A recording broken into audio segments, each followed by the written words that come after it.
Mr. Night Owl and Miss Owl. That's me.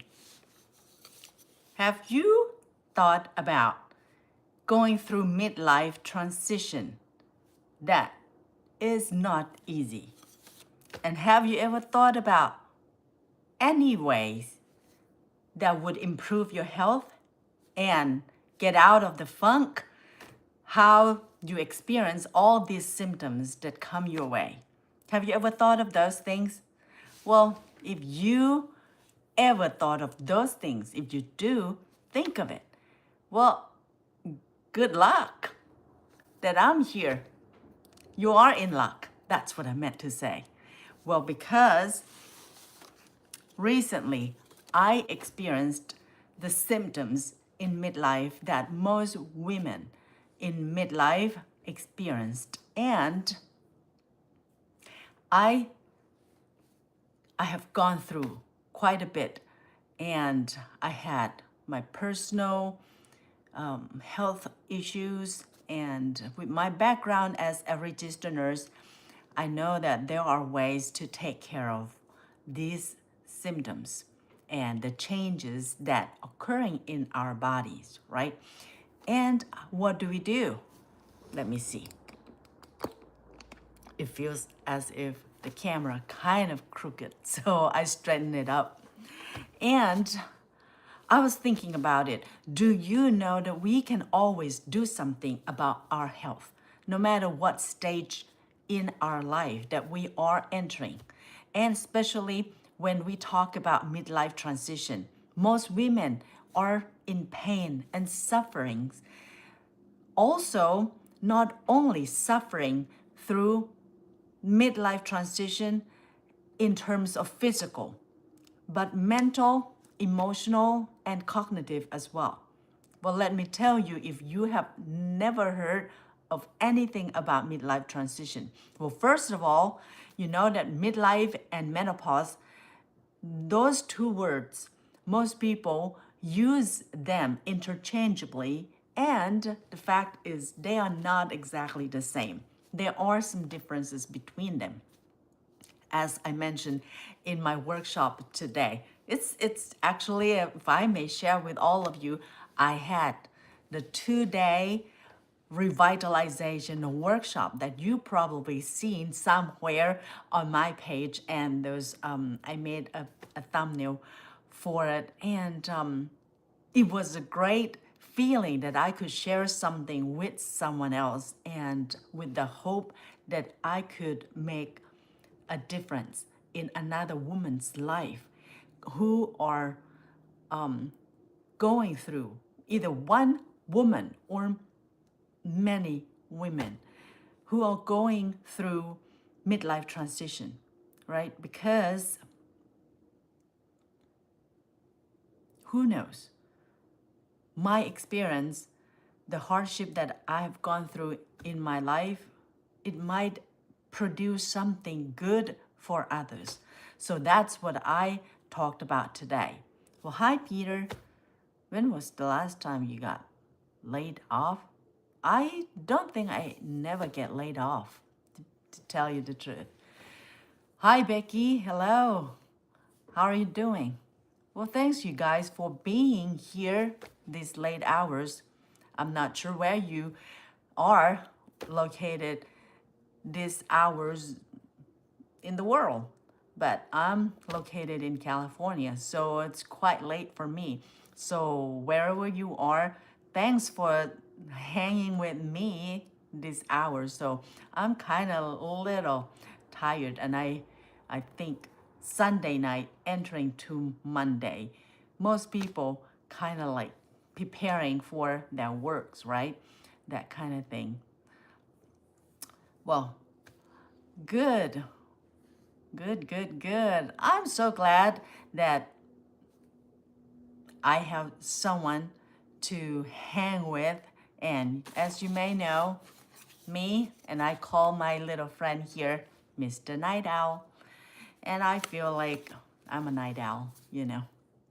Anywho, I was talking about my experience with my own health and going through midlife transition, and I thought, my experience, my skills, my knowledge, and anything that made me who I am can help another woman or women out there to go through midlife transition as smooth as possible, you know, because you never know. When I was going through the hard time in midlife,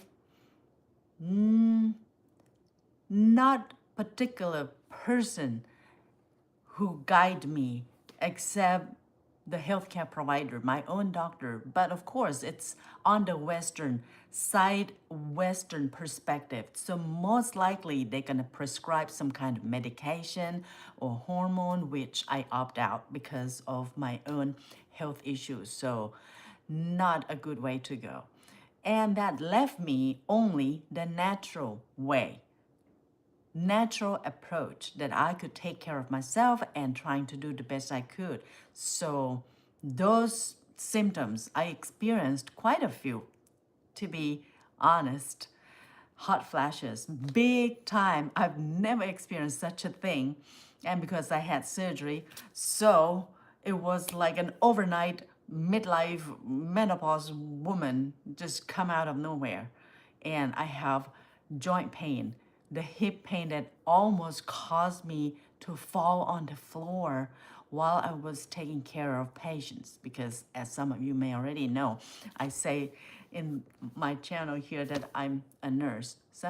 I'm taking care of patients, and that would be embarrassing, right? If that were to happen. So good things I caught myself. I didn't collapse or fall on the floor, but goodness, that scared me. I feel like I had to walk on eggshells, and it's just not a good moment, not a good feeling. So, hey, there are quite a few people or few comments here. Let me see.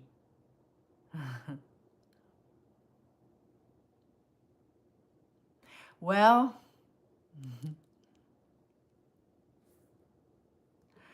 I'm not quite sure. That's a lot of comments that I see and not see because it keeps going.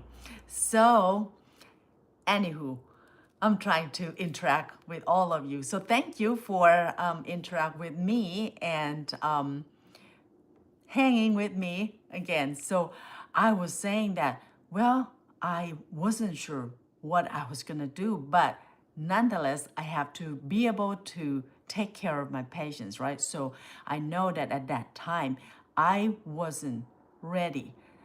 There are few things I need to adjust in my own life, in my own health. So I seeked help, just like most people, right? Because when we live our own life, we're trying to do everything ourselves. But when something happened and we need more help, we need to ask. We need to ask for help. And I had a hard time because I used to be very independent. All the things that I thought, well, if I didn't know, I would seek help, I would learn, and I would do it all myself. But there were times, now that I'm over half a century old, that I call myself, I learned that we we couldn't do everything by ourselves, because at some points we need some help, we need some advice, or we need some suggestion, or sometimes we learn life experience through different ways, right? Even on our own, learn by mistakes, or sometimes we read books, or sometimes we talk to other people, and sometimes we learn from the classroom, the teacher, the lecture, or through friends. Whatever way that we learn lessons in life, somehow we have to move forward, right? And that's what happened to me. I sought help, and I got referred to physical therapy and orthopedics and all those experts, and helped me get back on my feet again, and I was able to move forward. So I'm thinking that with those symptoms that I experienced, and I had brain fog many years ago when I had another issues. I didn't even realize that I had that until certain time came and I felt like myself again and I was like, "What? This is amazing." So, you know, I grew up from faraway land from the Far East, and I learned through the education to become a nurse, to become a registered nurse. So with the blending of Eastern and Western perspectives, I took care of myself and I seeked help, of course, and I learned how to adjust my lifestyle and adjust food. And it's not only food that we learn, right? We could say, oh, avocado, it's a great thing. Salmon, it's good. But do you know what kind of food you should eat and what time and how much, right? We, we could say that good portion is good, but what is good portion, right? Here's the tip that I learned, and maybe some of you might or might not know. When we measure like a round plate, if we divide it into half, and one half, if we filled it up with vegetables, those are good stuff. Those are good things, right? And the other half, we divide it in half as well. So it means another quarter and another quarter, right? So one part, you may fill it up with starch, and another quarter filled up with protein. And when we talk about carb, do you know what kind of carbs that is good for our bodies? Anyone? Anyone? Well, if you are thinking about it, the good kind of carbs is complex carb, that some may call that. But in my world of thinking, is like sweet potato or yam. Those kind high in fiber, right? And they are kind of sweet on its own. All we need to do is sprinkle just a little bit of salt or sea salt or Himalayan pink salt. Those are good kind. So if I may share with all of you, those are good carbohydrates to have. And like fish or chicken, that's high protein and low fat, right? So those are also good to have on your plate, and a lot of vegetable, because in animal there's a lot of animal fat, and when we consume, well, let me tell you, even though I know in theory what goods, just like everybody else, but remind ourselves that good knowledge and common sense, it's not always common practice. Do you agree? We all know what's good, right? Do we do them? Not always. Not always. I'm one of those people, and I know a lot of those people. So, even though we know something good, we may not do it. Why? Why we sabotage ourselves, our health, when we can? We can do a lot of things. Remember that we do have our free will, right? And we could do a lot of things. So, with the freedom of choosing, choose wisely. Take good care of yourself, because your health is one of the greatest blessings of all. Without good health, it's kind of difficult to accomplish things. Life is much greater and more fulfilled with great health.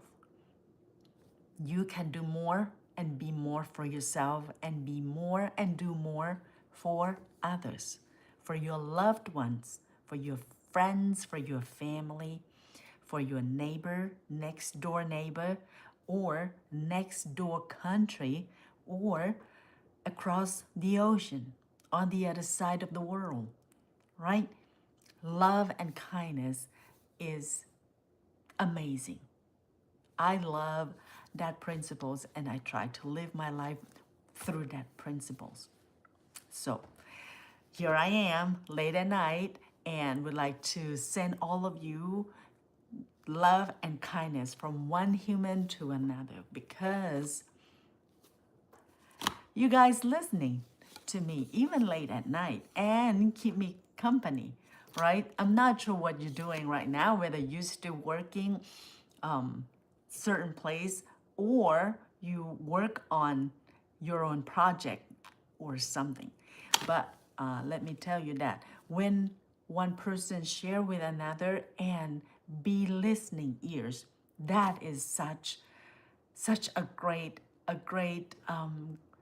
quality that people can have, right? Because some people, or when people need some help, they not always need help in certain aspects. Some people say, well, donate, give money. That's great. That's a great thing. But sometimes, even when the people who have lots of money, we humans still have some issues, have problem, and we may not need money at that particular time. Have you ever experienced the hard time you losing something or someone that is so dear to you and your heart? At that moment, money, would it mean a lot, or the company that soothe your soul, soothe your pain, be listening ears, their presence would mean a lot more than anything else, right? So that's why I'm thankful and grateful for friendships, for company, and thanks for hanging with me in this moment. And so when I talked about best way to promote a good health in midlife, besides what to eat and when to eat, another thing is to drink plenty of water. I noticed that in my career, not a lot of people enjoy drinking water.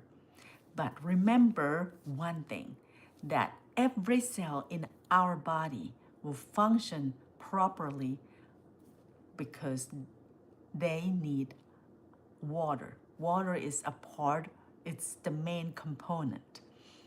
And every cell in the body will function properly when we have water.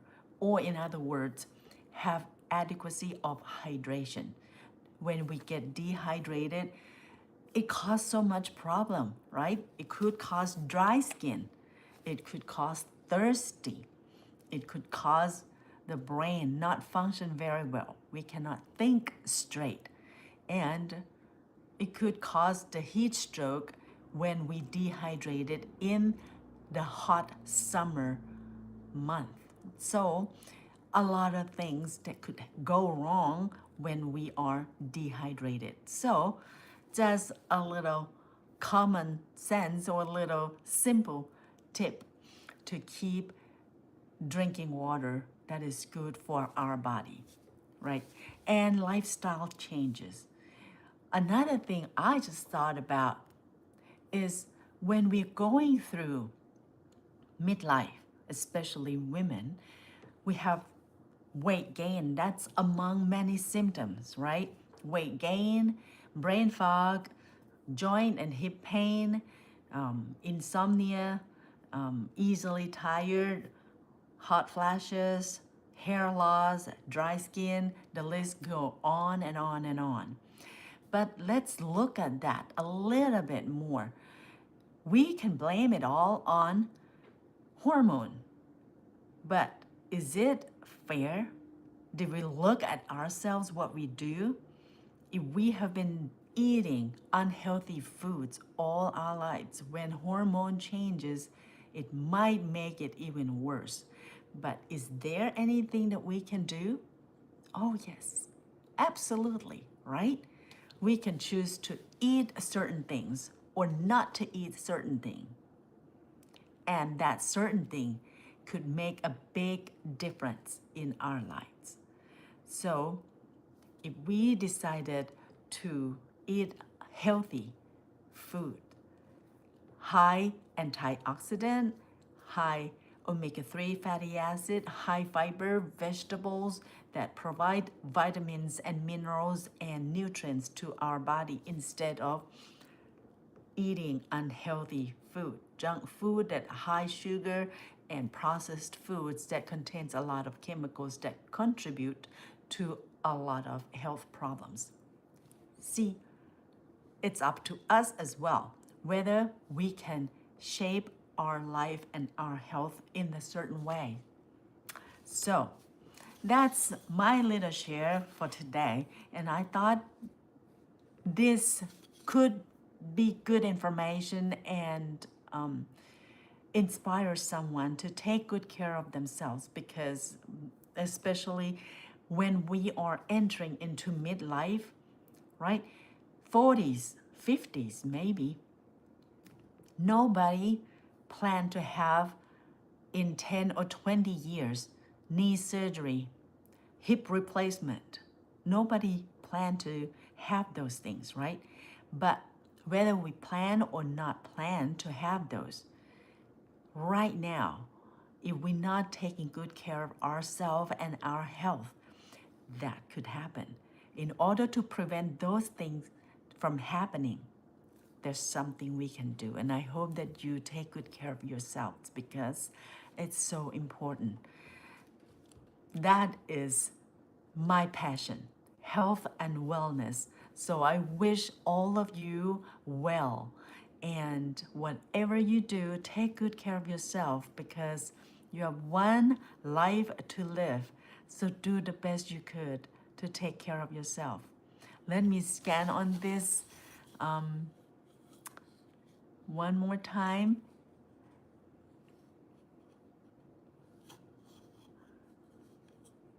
Thank you for the nice comment.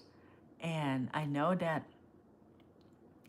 what I said or what I share might not be for everyone. So if this helps anyone, I'm so glad. And if you're not enjoying, that's okay too. We all have choices, have options, and everything, it's up to us, right? We can choose to focus on great things, or we can choose to focus on negative things. Whatever you decide, you are right. If you want to choose the positive, you're gonna lead your life in the positive way. If you choose negative, that's your choice. And good luck with that. I hope that you have positive and abundance in your life, especially take good care of your health and that is the great wealth from within. Until we see you again, and I bid you a very good night if you are in the west part of the world. And take good care, drink a lot of water, and me and Mr. Night Owl will say good night. Take care. Bye for now.